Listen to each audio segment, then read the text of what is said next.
Welcome. It's just gone 9 a.m. Eastern Standard Time, Friday, the 3rd of May, and you're watching episode 130 of Regional Wrap. Regional Wrap, providing an insight on the issues affecting regional Australia and giving a voice to regional residents. My name is Bill Bates, and joining me on this episode is 1984 fiction, a 2024 reality. My guest, Geena, the One Nation candidate for the state electorate of Cairns, and Bill Schutz, the organiser of Cairns chapter, No Digital ID National Rally. Welcome, Geena and Bill. You go first, Thanks, Geena. Bill. Good morning, Bill. Bill, you have to get a L in the thing for Schutz. It's a lot easier. Yes, I know. It's not Sergeant Schultz. It's Bill Schutz. Okay, then. Before we get into the topic, I'll start with Geena. If you could give us a bit of your background, your connection to Cairns, and your basically your position on this issue, and then I'll do the same for Bill. So if you go ahead, please, Geena. Okay, I moved here when I was 17. I arrived in Cairns with a backpack and $20. My background is completely real estate and property, and renovation and design. I've had various businesses in Cairns. I still have Courthouse Realty. I had short-term accommodation for 11 years, but I lost that with COVID. So that was 11 years down the drain. I became very aware, obviously, what was going on with the mandates, and I got extremely angry that our choices were being taken away from us. And I saw what it did to my own family, my kids, my friends, the division, the segregation, the loss of everything. And I've never been politically minded, to be honest. I remember watching a short video, or not a video, a thing on TV when I was really young. And it was Parliament House. And I remember saying to my mum and dad, "What is this?" And they said, "Oh, that's Parliament. This people run our country." I said, "That actually looks like my 3rd grade class." Like that stuck with me for years, but I was never interested in politics. When the mandates happened, I was so passionate about what was going on, I couldn't sit down. So I stood up in the federal election to fight against those mandates. And then ever since then, I've researched for about 4 years now. I've just been looking into everything, following everything, joining all the dots, seeing what's coming. And it's frightening. It's really frightening. I just believe if we don't stand up and start, there's all segments to this. And if we don't start squashing every segment as it comes in, we're not going to have a chance. But we need people to wake up. We need people to stand up. If you had have asked me if I'd ever be standing in politics, that was probably my last aspiration in life, to be honest. But I can't sit back and watch what they're doing. They're doing it to all of us. Our kids are the ones that are going to suffer from this the most, because I'm nearly 54. I'm not going to be here for a lot of this, or I will be here for a lot, but not the full extent of it. And I'm worried about my kids. My kids are 25 and 30. They're going to have children of their own. Whatever world we leave to them, they have to deal with. And I don't want to not fight for that. So I'm very passionate in fighting. I'm very passionate about Cairns. I mean, it's been my home for so many years. What is it, 38 years or something? And I've watched what's happening in Cairns, just with our crime, with everything. It's out of control, and it's very obviously that through any of the parties that are there at the moment, Liberal and Labor, the Uni Party, we call them, nothing's going to happen. So I've actually been working on that in the background for the last few months as well, to come up with some solutions, but I need to hear from the people first. So I will be very, very proactive in talking to people. I'm not interested in having media blowouts with politicians on stage to go and, put each other down and do the whole things they do. I'm interested in dealing with the people and working with the people. So I am going to be a very loud, very passionate candidate, and Cairns is my heart. This is my home. So that's me. Okay, Bill, you've got a bit of history. We've sort of crossed each other's paths several years ago. Can you give us a bit of background in your maybe misadventures as a child, and your connection with Cairns? Okay, well, thank you, Bill, and thank you, Geena, for your introduction.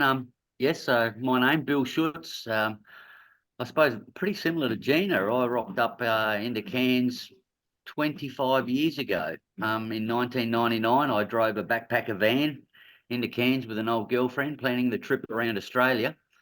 We happened to split up, and I thought Cairns was a pretty good place to be a single young lad with plenty of backpackers to chase.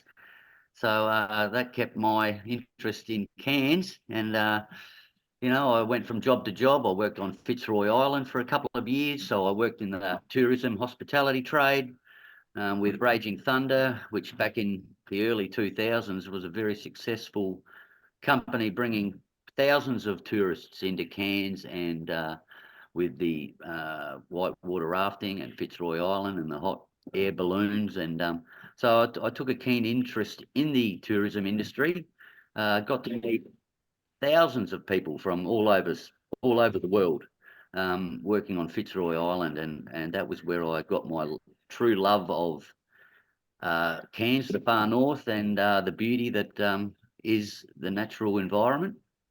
And I also started to take a keen interest in politics. It was pretty soon around 2001, after September 11, when those planes flew into those buildings, and we all watched in amazement as were we just watching an Arnold Schwarzenegger movie, or was this real? And well, it turns out, well, we won't go down that rabbit hole yet, No. but it got my interest into politics, and pretty soon after that, I started writing letters to the editor with the Cairns Post, and 18 years later, I cancelled my subscription because Fox Enterprises, aka the Cairns Post, is not the conservative leader that or the left say. It is in fact part of the Uni Party, and I couldn't handle it any longer. I call it now the Harvey Norman paper, because that's all it seems to involve, and they definitely are censoring the right side of politics. So, but I'm still keen in politics, and I looked around and I saw this national digital ID rally coming up, and I realised that Cairns had not had one organised. So I got off my butt by myself, and I thought, I'm going to organise this and get it underway. So, and with the help of Geena and a few others, we've been able to pull this together, and hopefully with a bit of promotion, we can get 2,000 to 3,000. I would love if we could get 2,000 people there, and that would be one of the biggest rallies on record in Cairns. So one of the biggest freedom rallies. Well, I attended everyone during the COVID lockdowns. We had probably 6 to 7, 8 maybe freedom rallies in Cairns, and the biggest one was, I think, the second to last one, just around the time of the Canberra event, and that was, that Canberra one attracted nearly 1 million people. My brother went to that, and he says to me, Bill, there was definitely close to 1 million people there. Well, the ABC News reported that the federal police told them there was only 10,000 people there. What the hell? So you could see by just in that little fact there that we are constantly getting lied to, and with this digital ID censorship in the offing, your title of this subject is going to come true, Bill, if we're not very careful. So we do not want 2024 to become 1984, and that's why I'm so passionate about this, and that's why Geena and I are trying to bring the truth to the people, with your help, Bill, of course. Thank you. I think COVID changed a lot of things and a lot of perceptions for some people. It also divided people, even within families, and that even within my family, there's issues about the keeping safe and the freedoms that were sacrificed, and some people's willingness actually to sacrifice freedoms for the perception of being kept safe by the government. Do you think this movement of the government And a lot of people don't understand that although we've got a Labor government at the moment, this digital ID and the Disinformation Act, which is part and parcel of the whole, government control type thing, or access to information and controlling information, that was actually instigated in Parliament initially by the coalition. Then it sort of dropped off a bit, and I had Russell Broadbent on from the LNP. He's the member of Monash in Victoria back last year in about August, and he was beating the drum on the disinformation bill, trying to get the coalition to oppose it, which was fairly hard work because they're the ones who originally initiated it in the Parliament, but then sort of never got onto the floor. Do you think that COVID has sort of given political parties, the main two, the impetus to go along this track of getting more control over data and also the media and information that's put out to the public? 100%. It's almost like COVID was, as much as it affected everybody in so many different ways, they've taken the vaccines a whole lot. I also see it that the government wanted to know how many sheep or how many people would line up. Just line up, create the fear, they'll all line up. Through that, they've been able to take over so much control of so many things, and that's evident in what they're bringing in now. If you start introducing if we allow this digital bill to go through, the digital ID, which you're right, was introduced by Liberal, it's just followed on by Labor. Liberals, they are the uni party. Liberal introduces a lot of it. People forget. It's like a fish and chips packet. They actually forget. And then Labor carries it all on. So they just constantly work together in a follow-on pattern. But with the control part of it, if you allow the digital ID to go ahead with the digital currency, they will bring in the credit score, which is already happening overseas.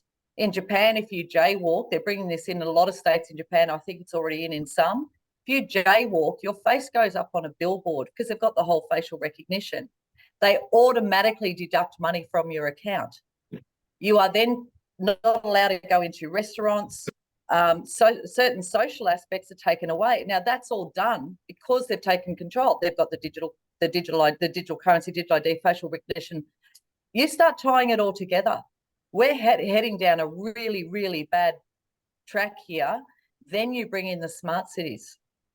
See, people are forgetting this is a follow-on pattern plan that they've got. So we have to fight this every step of the way. The whole thing is about control, complete control. Bill, this was once the domain of people with tinfoil hats and conspiracy theorists. Do you think more members of the general public are starting to wake up to it? And for those who haven't, do you think the rallies and what other sort of events or conversations need to be had to create more and more awareness? Yes. Now, before I answer that, there's a bit of background noise going on here, Bill. Can you it's hear fine. that? It's fine. It's fine? Yeah. Okay. All right. Now, yes, absolutely. There is no doubt that digital ID will bring us into 1984. No doubt about that at all. What Geena was saying, and I think she was probably referring to China, not Japan. Sorry, China, yes. Yes, I thought so. Thank you for that. I actually love Japan. we can't be misinformation, Geena, or we might get censored. I'm crucified if I get one thing wrong. Hence, I sit here with all my notes. That's right. So absolutely, we have to be very careful. We're going down a very slippery slope, Bill. And once it starts, it won't stop. So these things here, this iPhone of mine, now I've only got an iPhone 8. they're something now that we can't live without, because they've become so integral to every facet of our life. But at the same time, they are an evil spying machine that the government can use to track and trace us at any time. And with the social credit score combined with the digital ID, we can become persona non grata. And that's something that we really have to be careful about. There are so many people that are waking up, but with one foul swoop of the pen, we could all be classed as non-citizens, rounded up, put in one of those camps that they built for everyone during COVID-19, and sent for re-education. And it's a scary thought that really it could happen to us or maybe our children one day. It's frightening. They're already re-educating our children through their own system now. They've changed the whole curriculum. It's well, the curriculum is only one part real education that we got as kids, versus 2 parts woke and virtue signaling and everything else you can think of. The other thing is too, if you go back to the novel 1984, it's like, to most of us in the West, it was a bit of futuristic things, but only for people behind the Iron Curtain. It was never expected, or most people in the West never expected, their governments to seek the level of control that the Soviet Union and Communist China wanted over their people. When do you think that we started tracking towards this control thing? Well, I think it was a long time before COVID. I think there were samples in it in all sorts of administration type systems within Australia. I also think the constitution that we have, and originally abided by, has also come under attack and been one of the biggest, that attack's been one of the biggest influences on the restrictions of our freedom. The states were originally in control of a lot of services, and the Commonwealth had separate powers for different things. Now, things like education, when we were kids, me in particular, because I'm an old bugger, we had the states running their own education system, and it was fairly competitive. I was in West Australia, and I remember the constant fighting between Victoria and New South Wales, who's got the better education system there. And of course, Western Australia was far superior anyway, but it provided for the states to have authority over heaps of applications of services and systems for Australians. And it was a competitive system where you noted what was happening in each state, and you could take the best of each state and sort of roll it into your policies and things like that. Since probably the 70s of that, there's gradually been a greater devolving power of the states to the federal government. Do you think if we sort of at least went back and stuck to what the intent of our forefathers who wrote the Constitution, we might alleviate some of this through the states staying separate, looking after their own powers, and getting rid of that horrible thing called the National Cabinet? I agree with that on education level, but I think it goes a lot deeper than that, because when we were kids, like you're going back to when we were kids and we were educated and our childhoods and everything else. When we were kids, our parents sent us outside and said, go and entertain yourselves, come back before dark and have dinner. And we lived in a much safer world then. I understand that. But what happens now when kids are very young, and I see this all the time and it breaks my heart, those kids are sitting glued to the screens. The iPad becomes the babysitter. Keep them occupied. So they're not going out climbing trees, catching yabbies, doing all the stuff I used to do as a kid. I used to lay in a wheat paddock and lay there and make pictures out of the clouds. Just good, healthy fun. And we knew how to make our own fun. Now they need to be entertained. They are given an iPad or an iPhone, whatever it may be, subliminal messages coming through all the time. Even if you take out, if you do the parent control and all that sort of stuff, there is subliminal messages in a lot of that stuff that comes through. A lot of the comics or the cartoons that you watch now, they've got violence in them. Well, you look at The Simpsons are great because it kind of tells us what's going on in the future, but there's a lot that starts a lot earlier than before they even get to school. And for me, it's about the parents even taking these things away from them so kids can learn to start thinking for themselves. They can't think for themselves at the moment. They are educated from a very young age that this technology is the only thing they need. And now that they're going to school and they're being educated through the iPads and the laptops and everything else through that system, they're actually learning, they're learning respect either, because they're not having that relationship with the teacher. That relationship with the teacher one-on-one is so important.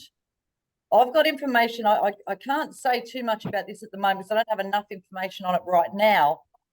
But I was told by someone who is a fairly level in education that a lot of the teachers are coming up with a lot of gripes at the moment. The unions are backing them. And I was told that the Premier has told the teachers if they do, or told the unions or then the teachers, if they do what the unions are telling them to do, they will all be sacked. And I've got one who is losing hair, losing weight, really not well, stressed to the max because they're stuck in a catch-22 as well.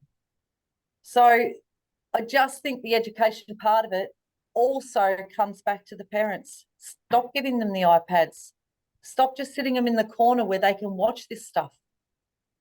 So I know that's a bit off track of what you were saying, Bill, but I just think it goes even before they get to this school system. Okay, Bill, I'm very strong on the Constitution in regards to the separation of powers from the state and federal governments. It has been corrupted basically by the wartime transfer of income tax from states to the federal government.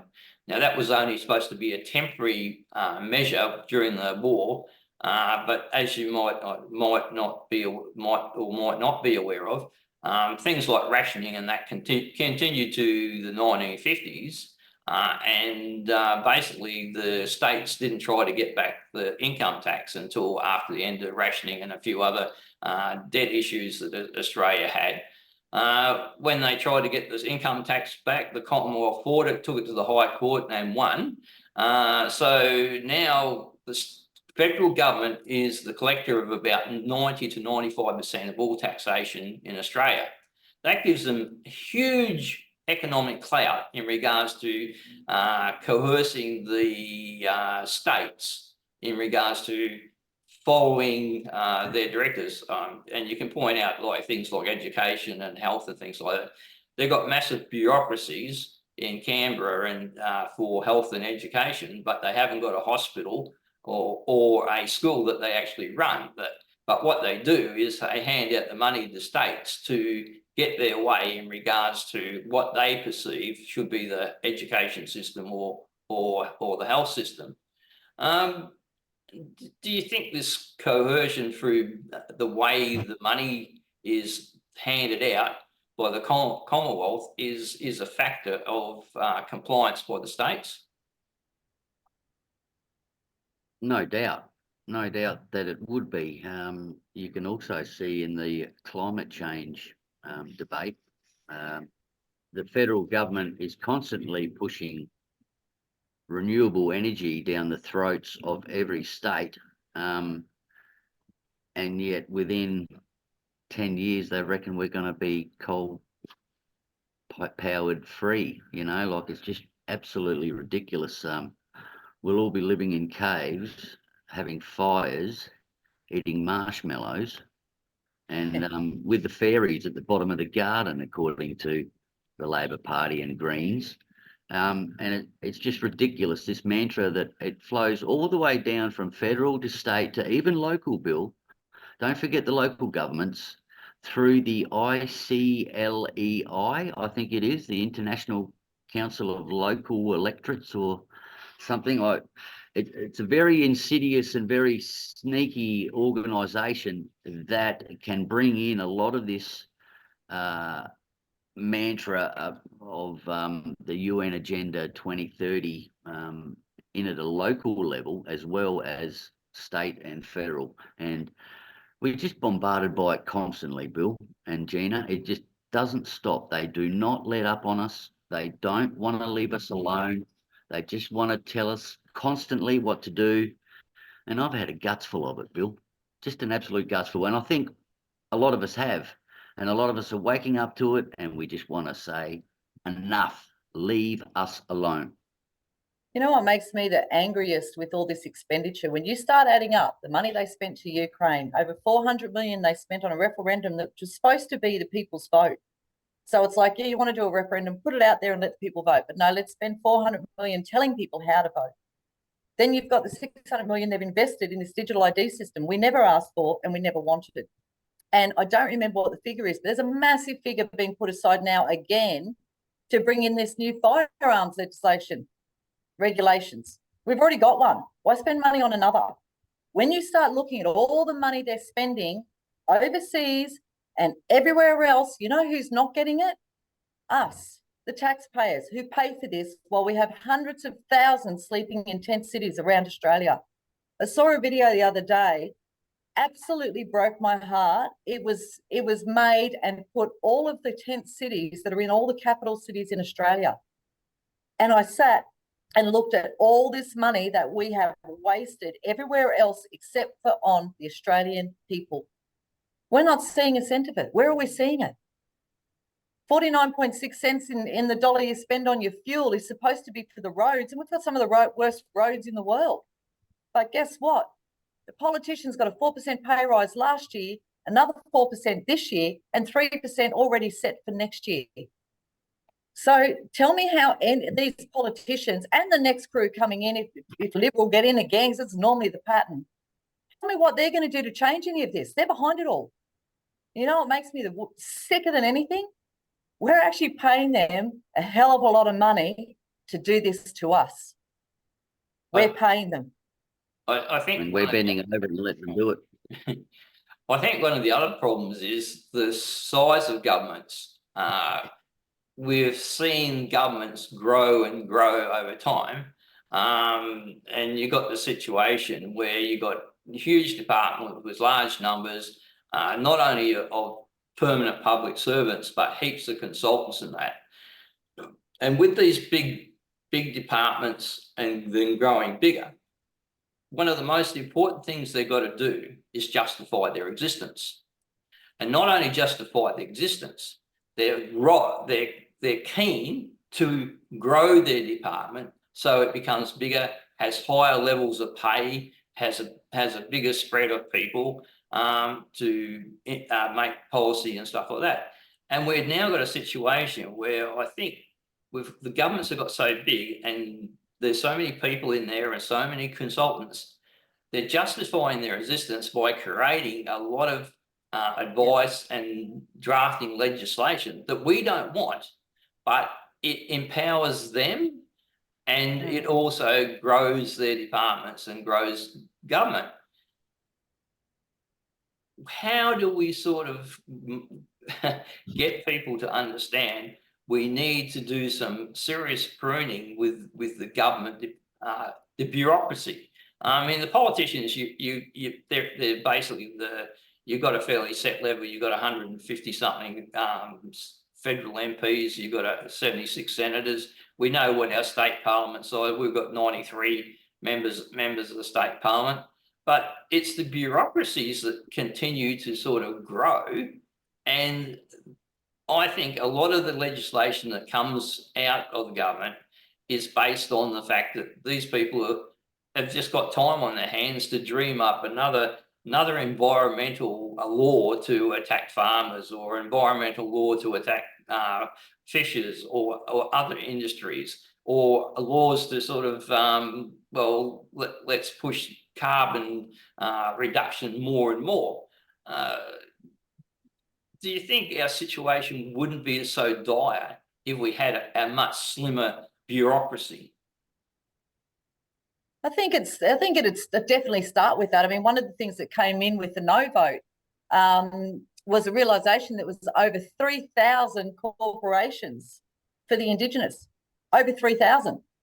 I'd like to know what all those corporations do, because surely some of them are all doing the same job or not doing much at all, but probably not accomplishing much either, because my experience with corporation is this one approves something, then it gets passed to this one to approve something, then it gets passed to this one to approve something.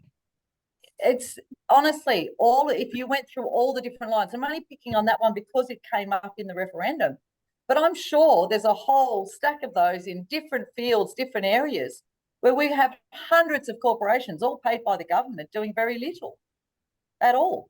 But there's so many ways to streamline our finances. I mean, take the multinational companies for starters. They don't pay any tax. So we sell all these places to multinationals. They don't pay any tax here. So there's just so many, it's a bit of a minefield. Like, if people that actually had Australia in their heart, that got into government and were actually working for Australians, it took a while to clean all this up, really go through. And the truth is, you'd probably have to employ more people to actually get in there and look at everything so that they could start cleaning it up. So for a little while, you're probably going to go a bit backwards than what you are forwards.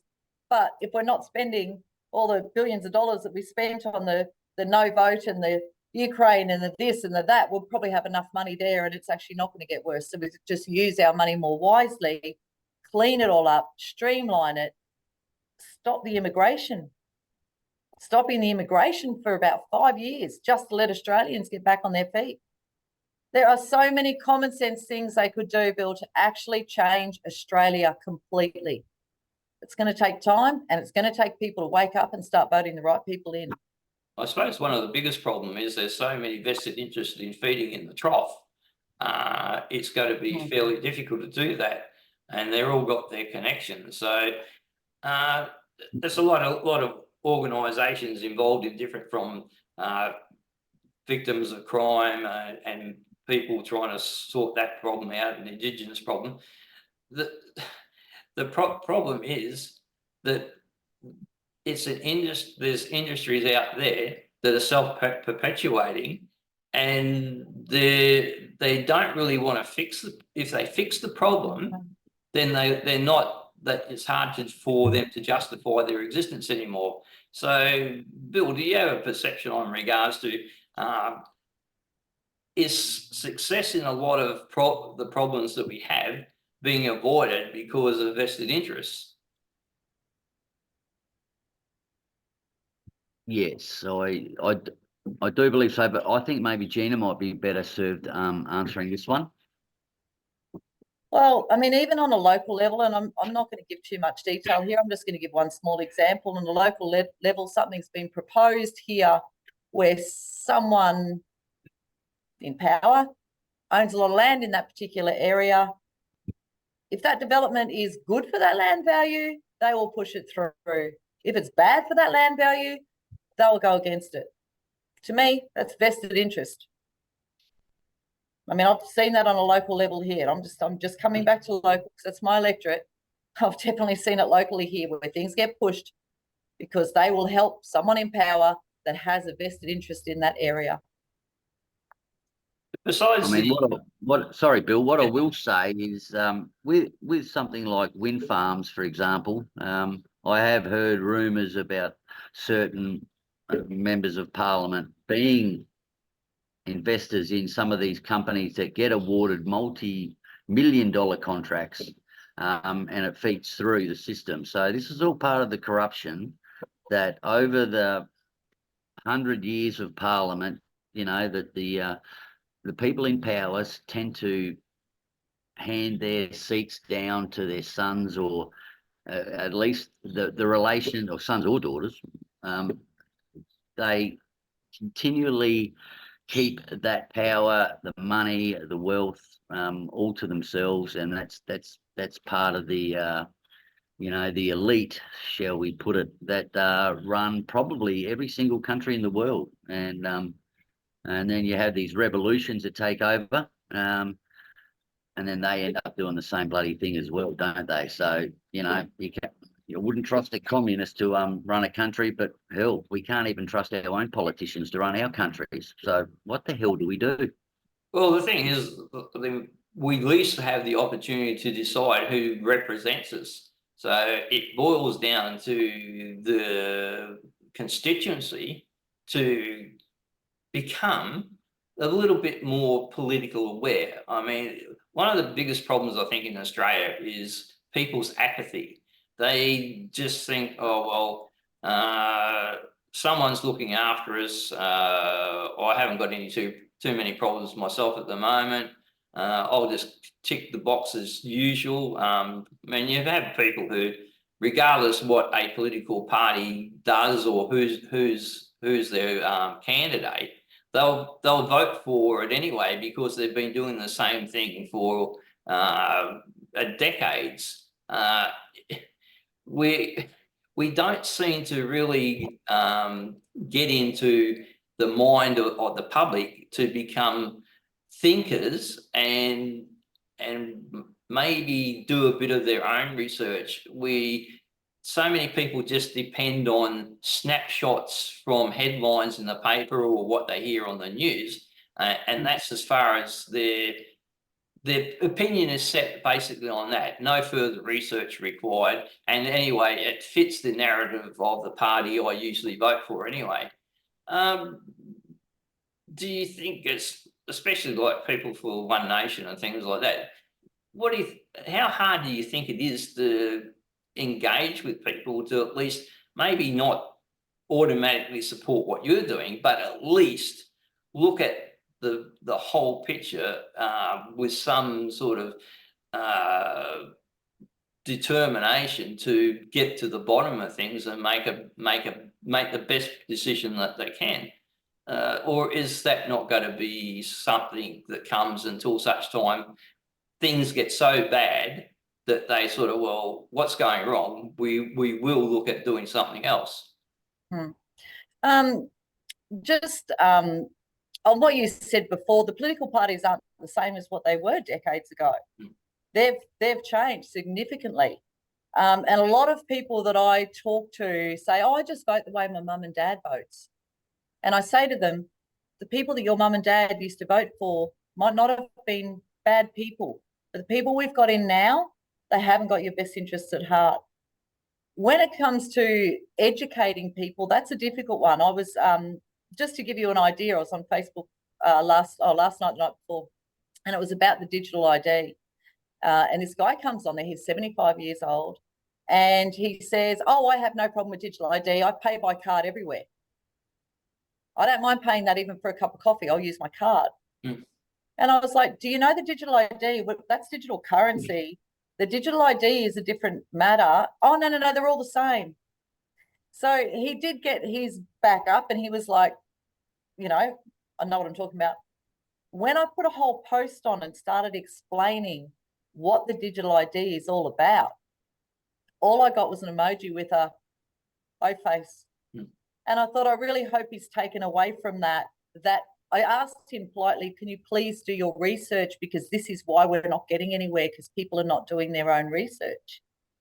If they started doing their own research into this digital ID, Albanese government's own records were cyber hacked. That was in 2020. 2022, they had an attack. January 24, they actually got in, stole intelligence records, health records, all this security information from government offices, 62 of them. So, but then the government actually released, I think it was in I'd have to check the date, but it's early, actually, no, it was in November, November 23, they released that they were doing a cyber security research package, and it was going to go from 2023 to 2030, right? So that's when they're actually doing all these things and implementing all these things to secure the site, to secure their systems.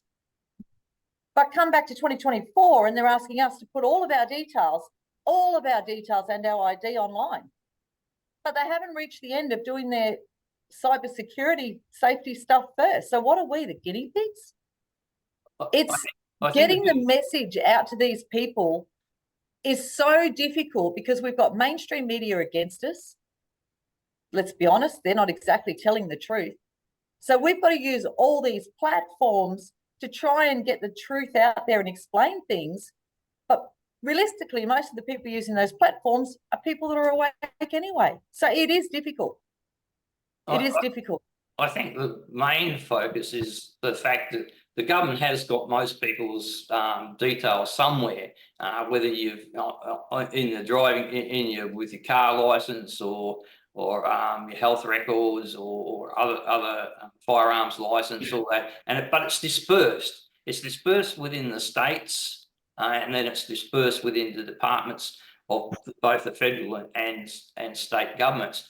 But the digital ID and their focus is actually to centralise it all in one place. Yep. So hackers have only got one place. You only got one place to attack and get through. And the other thing is that it shares information between different departments. Now, different departments have got different levels of authority. There are some departments within government that can enter premises without warrants because that's already in legislation. But you can also now have a situation where different departments can now chatter and look at all the information in there. Now, there are supposed to be all these safeguards, but what do we really believe in regards to safeguards, how effective they are? There could be someone who's never been on the radar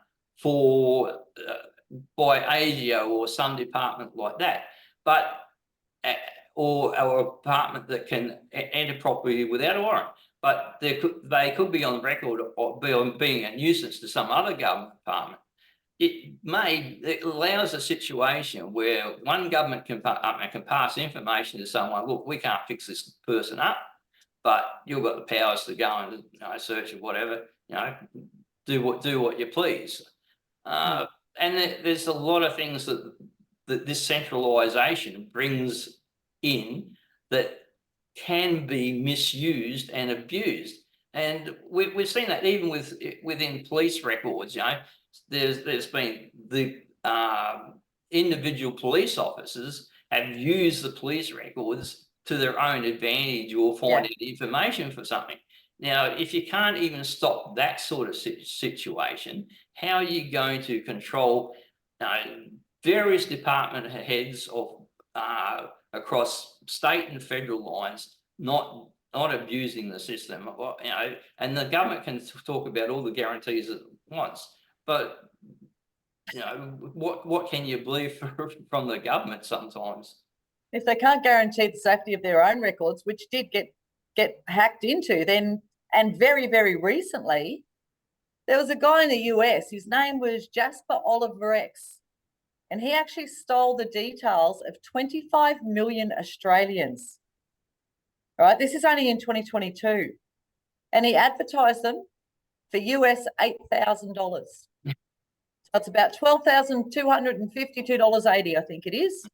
That's how much he offered all our details for. Now, thankfully, that was only names, email addresses, but it was addresses as well, residential addresses, phone numbers, the whole lot. Can you imagine? I mean, that was one small little hacker. The people that the government believe hacked into their records were the Chinese.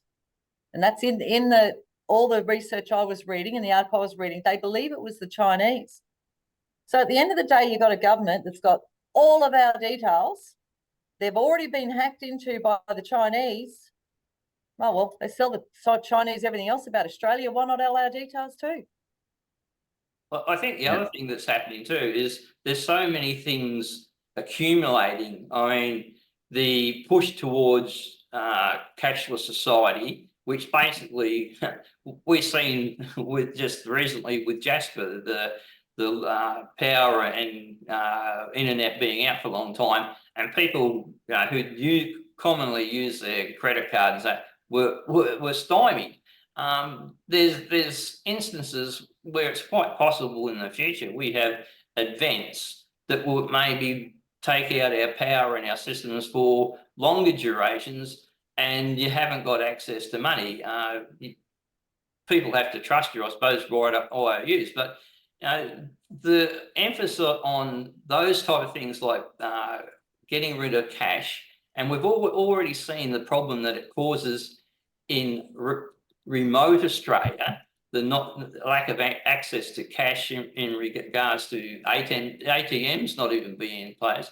And we have situations like in Cooper Pedy that the post office has to arrange for cash deliveries because there's no banks, there's no ATM. The post office has to pay huge amounts of money to get cash into its office at Cooper Pedy so it can provide people with cash up there, because that's the situation, and it's going to happen more and more. So between digital ID, cashless society, misinformation, disinformation bill, from smart meters on your electricity that they can turn down your air conditioners and things like that, we do seem to be rolling to this 1984 scenario where they know everything about you. They'll have a complete, like you say, social credit history of you and mark you off as a bad person as far as looking after the environment or caring about climate change and that. Do you think there's anything else on the horizon besides this, we talk about the 15-minute cities, but obviously someone's got to build them, but what else do you think's on the horizon for the population of Australia? Well, the 15-minute cities have already started. They're building the one in Bradford in Sydney. They're building I got an email the other day selling the bonuses of one that's going in Melbourne. All our regional cities all the way up and down the coast have put their hands up for the smart cities. So I do believe they'll eventually definitely head that way. It's funny you say all this. I had a conversation with someone the other day, and you asked me what the next step, what my thoughts are on the next step.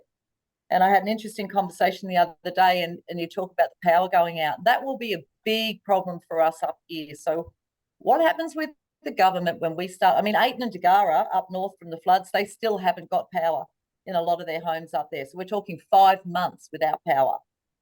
So what happens when we all start complaining, saying, oh, everything's not working because we've got no power, we've got no this, we've got no that. And they said, Geena, overseas, they're already microchipping.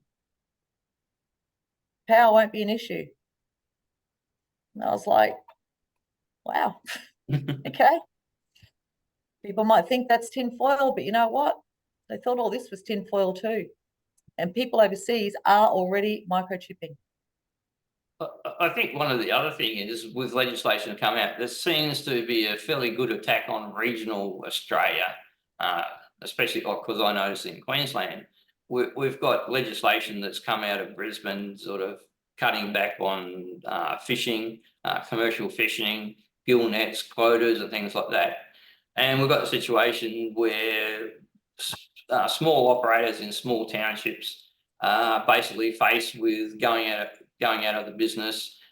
There's no other employment, so they have to depopulate. They have to move somewhere where there's work. And we'll have the situation up in Corumba come 17th of May, where the whole Gulf fishing industry looks like it will be closed down. And that means 40 or 50 vessels will no longer be in service, probably 100, 150 crewmen and the owners. The auxiliary services and that will no longer be needed. So you could have a situation where as many from 200 to 400 people are in an area where their jobs is gone and they have to move. So that's effective depopulation of a regional area. And then we've got things like buying up land for the protected area states, which just recently bought up 500,000 hectares of land. That was a cattle station. There was 3 major stations there, which now will be destocked of 30,000 cattle.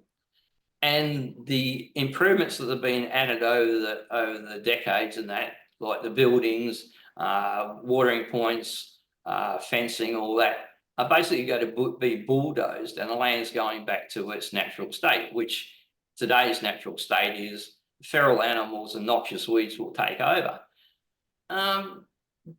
Do you think these are all sorts of things that sort of, well, this helps drive people back out of regional areas and get caught into the net of the big cities? Because I think regional people and regional situations, they've got a lot more resistance to what's going on overall in the cities. Do you think there's going to be more emphasis on attacking industries in regional Australia, primary industries, so that can also be an effective method of depopulating regional Australia? I agree with all of that, but I think it goes one step further than that. You've got to ask yourself why they're not doing anything about crime. Crime doesn't only affect the industries, it affects everybody, and we have everybody here living in fear right now. Why are they not doing anything about the crime? Come and live in our smart cities and we'll keep you safe. Because at the end of the day, they can change things to make people feel safe. They can. There is an issue there because at the moment they don't have any facilities built to put these people, to put these criminals. They don't have the facilities. They don't have a place to put them. I'm working on all of this in the background, but I look at the crime thing and I shake my head a lot during campaign time. But you look at it, that they could make legislation changes and they're not. Everybody is crying out for it everywhere. Fear is a massive instigator in getting a result that they want. And people at the moment are living in fear. And at the moment, we're seeing more and more smart cities being released, plans of smart cities being released. I don't know. My thoughts are that they're not fixing the crime because that will actually take people to the smart cities. And that attacks not just the industries that you're talking about, that attacks a whole different level of people. But on the industries you're talking about, you're saying it almost as if all of that stuff has been passed, and I know some of it has. But with the fishermen, I had a meeting with them when I stood up in the federal. When Pauline was up here, I organised a meeting with her in the fisheries, even though that wasn't federal. But I just wanted to introduce to her firsthand to what was going on with our fisheries up here. And I haven't got the physical evidence yet, but I saw the evidence of what actually happened with that whole process, which was so corrupt it wasn't funny. I've only just organised meetings with the fishermen again for next week, and I'm going to start tackling that issue again, because what happened with the way they did that was so corrupt it's not funny. Our fishermen don't need to stop fishing. The quotas are not being reported correctly.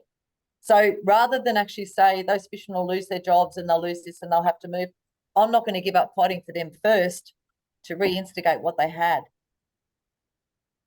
Bill, can I say, yes, you are correct with the primary producers. You've got the US climate envoy, what's his name, John Kerry, flying around on his Boeing 767, telling the world that farmers are one of the main causes of climate change, and therefore we've got to close down all the farming industries around the world, which is just plain ridiculous, because how the hell are we going to survive with no food? I mean, it's just crazy. You've got the Netherlands trying to ban their farmers at the moment, and they are one of the top 2 producing countries in the world, and their own government is trying to shut down the farmers. It's just crazy pie in the sky green claptrap that is continually wanting to close down Western civilization, basically. Yet China can build a coal-fired power station every 2 weeks. So it's the West that are being closed down, and it's the new countries like, well, when I say new, the ones that follow the mantra, like China, India to a lesser extent, because, but anyway, they're just continually bringing us down, and it's very dangerous. And with this digital ID being brought in, they can simply close us down, and then we can't talk about it, we can't discuss it, and we'll only get one point of view, and that point of view will be the United Nations Agenda 2030 mantra. And that's why this rally is so important this Sunday. Get out there and let's show our disagreement at that. We're And just coming to be up to the interested, hour. is that why we're starting to see the 3D printed meat? Can I just add a bit of a joke just to lighten it, Bill, if I got time? Yes, go. So I saw a meme the other day that absolutely cracked me up, and it was a guy saying to Albo, because now that they're saying that the cow farts and everything are emissions and all the rest of it, he says, "I'll tell you what, Albo," he said, "you spend the night in the garage with a car running, and I'll spend a night in the garage with a cow. We'll talk to you in the morning. We'll discuss how you went." Yeah, I think we'll just wind up in a minute, but what I want to do is talk about the event on Sunday. Now, maybe Bill, you can start off in regards to telling us where and when, what the expectations are, and then Geena can wrap it up with regards to who's likely to speak and what the topics will be, and how what they hope to get out of this rally, and also the connection to the rallies in the capital cities. Okay, thanks, Bill. Well, what we have happening in Cairns this Sunday, and it will not be weather permitting, it will go on. Rain, hail or shine, but let's hope it's nice and sunny. So we can get thousands of people to show their displeasure at the proposed digital ID draconian laws that the federal government are wanting to proceed with. We got to say no to this. We want cash. So cash is king. That is the mantra for the day. We don't want to be decided by some boffin in Canberra that can press a few ones and zeros on a computer and take away our bank account history, our potential to transact with money. Everything depends on these things. So it's very important that we all get out and support this. So this Sunday, 10 a.m, it's happening at Freedom Park, which is a little area just north of Muddy's Playground on the Cairns Esplanade. It's basically opposite the lawn tennis courts near the Cairns Hospital. On the Esplanade, everyone knows where that is. There is plenty of parking around in the surrounding streets, so we ask that everyone get there by 10 o'clock. We'll have Geena as our main speaker, but there will be some esteemed other fellow speakers, maybe even Bill Bates making a special entrance to the stage, perhaps. We will detail in those 5 or 6 guest speakers a large variety of topics regarding digital ID, and let's hope we get a big crowd. We then will go for a little march around from our rally point. We will go to a march up the Esplanade, around the lagoon, come back again, and then hopefully the smell of some sausages and onions will get everyone hungry, and we can feed the 5,000, and everyone can go happy, informed and with a full belly, and continue the fight at their home at their leisure. I'll just add something to that, because it was interesting there about boffins somewhere in Canberra pressing a button and cutting you off from your bank account. We saw the rallies in Canada and with the truckers protesting and that. And that's right. The Trudeau government actually enacted that activity, and people were cut off from their funds. They did not have access to the bank. It's frightening that a democratic country where we get the choice to elect our representatives would impose that on their populace. But we've seen it done in Canada, and Canada is probably one of the most sort of equal type countries that we envisaged ourselves connected to, more so than even the United States. So it's possible. Not only is it possible, it has happened. So it is a reality, and people need to be aware of that from the fact that it's been an experience in Canada. And we also saw it with Nigel Farage in UK, when he upset people, they closed off his bank account and then made it difficult for him to reopen. Thank heavens that got organised. But over to you, Geena. If you could give us a bit of rundown what your thoughts on Sunday are, and also the connection of the Cairns rally to the state rally, and maybe the exchange of information after the events between the organisers and what occurred.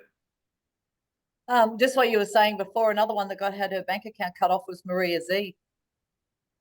So her whole bank account, because she speaks like us, and she has a massive following, and her bank accounts were frozen as well. But on the day, I mean, I'm actually hoping a lot of people will come that don't understand digital ID, because there will be a lot of education there as to what digital ID is actually all about, what the repercussions can be going forward, especially when the digital currency comes in as well. So a lot of it for me is about educating people, but it's also about just being passionate, standing up. Now, Malcolm Roberts emailed me yesterday, and at the moment, the digital ID has been paused in Parliament because of the public response. So that tells me more people we get to stand up, the more chance we have of actually getting them to stop this. They're not going to stop it if we don't stand up. So if people just sit at home and go, everybody else is going to do this for me, it's okay. That's not the case. The more people that stand up, the more that we can get the government that we pay to do what we, the people, want, not what they want. So we're encouraging as many people to come along. It's 2 hours out of your time, and I know it's a long weekend. Sorry about that. But obviously you've got to act fairly fast on these things. One Nation have organised the statewide rallies in all the major cities. Not that you'll see that on mainstream media. You might see 5,000 when there's 500,000, but you'll know that it's happening, and we'll try and get you some real footage to show you what the response to this is, because it's massive. After the event, as Bill said, we will be doing a barbecue. I am using this. The barbecue will be donations. I am selling some One Nation t-shirts because I fund my own campaign. And we are also looking for volunteers to join us to fight all this. So there's a lot to it, but it's not just all about us. It's about you, the people, and it's about standing up for what we all want. In the end, if you're against digital ID or you don't understand it, please come along and join us. The more we have, the more of a statement that we can make. Well, we can only hope that events like this make people more willing to participate in the political process, be much more aware what their vote means and what it means where they deliver it to. So hopefully events like this and other activities, at least come the next election, whether it's state or federal, just gets people to pause and think a little bit more of what their vote is worth and exactly what they're voting for when they select a particular candidate, and what that candidate's intention are for them as their representative, and what they also going to sort of how they're going to affect not only their state, if they're a state politician, but also the country as a federal politicians, because we don't really see the real intent of the people. We need to be more questioning of each candidate, and also get a bit of history on each candidate of what their form is in the past, because someone just coming out as a candidate, they've been endorsed by a party, but you don't. Yes, they've been connected, may be long connected with that party, but you've never seen what their real intention. Like one of the most interesting things I think is if one of the prerequisites was for candidates was to send lots of letters to the editor.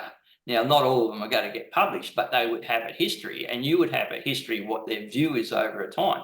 But we've got to get a bit of insight what the individual character and intent of candidates are in the future, and be a bit more thoughtful with our vote. Totally agree with that. I actually did, when I stood up in the federal, I sat at home here and did a video and said, I want you to get to know me. And I did a whole introduction to me, who I am, my background. And it's about, I'm here for the people. I will talk to every person in my electorate before voting day. For me, I need to know what people want me to do. I know our crime is bad, so I've actually started working on that already. You can't solve everything overnight, though. A lot of people do think you can solve everything overnight. You can't. But at the end of the day, come along on Sunday, you'll get to know who I am. I mean, I'm fighting for our kids, really. As I said, I'm not going to be around forever, but my kids and my grandkids and your kids and your grandkids are going to be here. So I think in politics, a lot of people in the past have gone, it'll be okay. It's all going to happen. It's not going to affect me. This is going to affect each and every one of us. And life as we know it is going to change completely. And the sooner that people realise they can't ignore this, they can't walk away from it, they can't just turn around, I'm not going to live in this system. You are going to be forced to live in this system.